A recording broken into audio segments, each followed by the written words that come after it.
As we enter into week number 11 of Project 70, one thing is very clear. We are now entering into phase 2 of the set. But your eyes are not deceiving you. That is not a picture with a filter on it. And right now we know most of the cards printed are towards the bottom of the list of the set versus the top. So after seeing the print runs from last week this morning, are you a half glass full or half glass empty individual? But welcome to episode number 30 of the Project 70 show. My name is Chris, otherwise known on Twitter and Instagram is at CRT_Sportscards.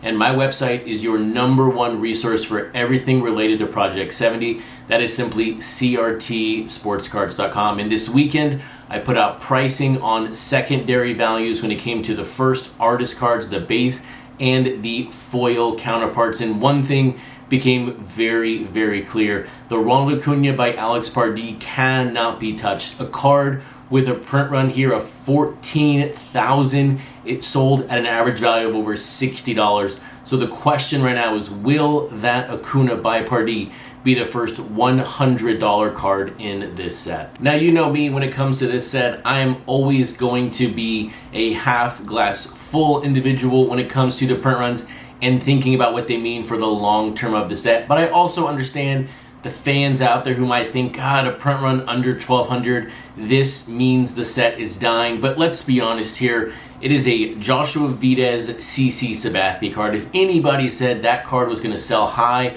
you were lying to me and you're lying to yourself. That card was never going to sell very high, and sure enough, it is now the lowest printed card in the set. But it speaks to a larger thing here when it comes to Project 70. We are now entering into phase number 2. And if you relate this back to Project 2020, there were multiple phases of that set, 5 to be exact. But the first 3 were really the big meaningful ones. Number 1 was the phase where nobody was paying attention. Number 2 was the bubble phase where everybody was making money hand over fist. Yes, most of the sales were fake because the cards weren't in hand. And then number 3, the epic crash. The crash after Memorial Day, which everyone still talks about to this day. But then with Project 70, what was phase number 1? Phase number 1 was the insane interest in the set from day number 1. We completely skipped that sort of intro phase, that kind of sleeper phase. No one was thinking about it. Everybody knew about card number 1, card number 2, card number 3, all the way through 9 of Project 70. So we completely skipped the build-up phase. So when you skip a build-up phase, your natural next step is going to be that drop-off. And here we are. We are now dropping in Project 70. We are dropping to the low 1200s on a consistent basis, and now we have our first card under 1200. But don't kid yourself here. Also, on the same token here of dropping print runs, we had some rather high numbers in basically the same time period. That Tatis by King Saladin with the chase card, over 7,000. The Quicks Shohei Ohtani, over 4,000. Those are very, very strong numbers. 6 of the 12 cards, yes, did print under 2,000, but the average came in at 2,500 over the past 12 cards. So we are definitely in phase number 2. The print runs are dropping, but look, the set is massive.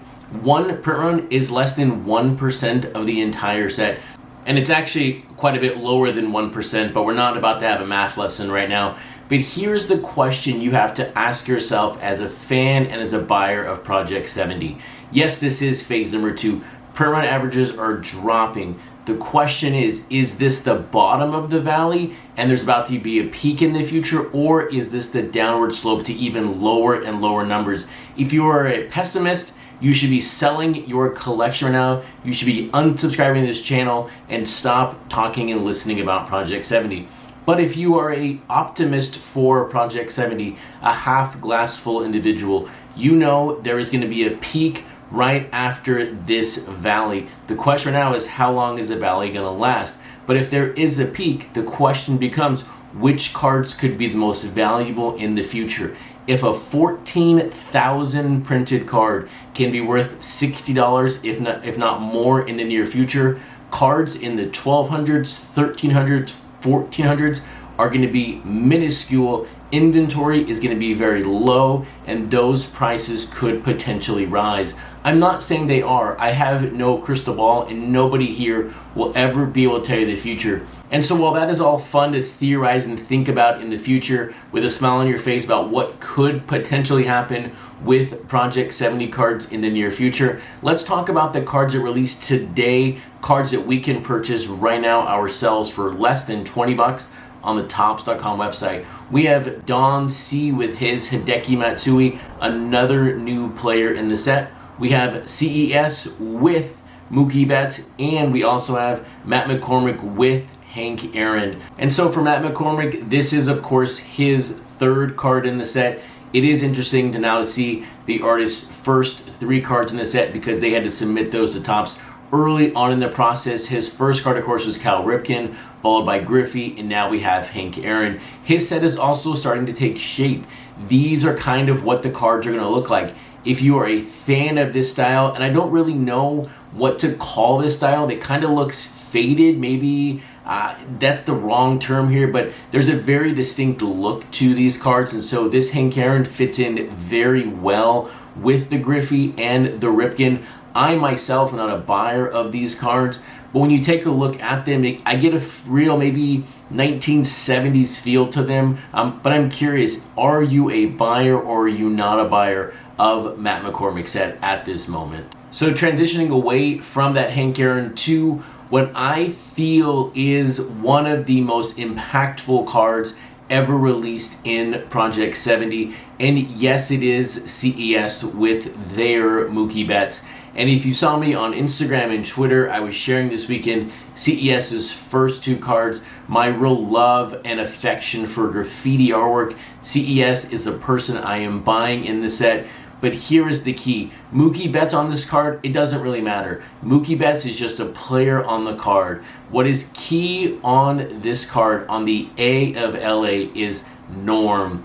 And to be exact here, Norm is Eric Rosenbaum, otherwise known as Norm Loveletters, the very, very famous tattoo artist who passed away a couple of years ago. And CES did it again here for me. Just like with his Thurman Munson, the halo around Thurman Munson took me down a rabbit hole learning as much as I could about Thurman Munson. We have Norm Loveletters, who I, to be honest, had no idea who he was until today. When I saw Norm on the A, I'm like, why is there Norm on this card? This isn't Cheers.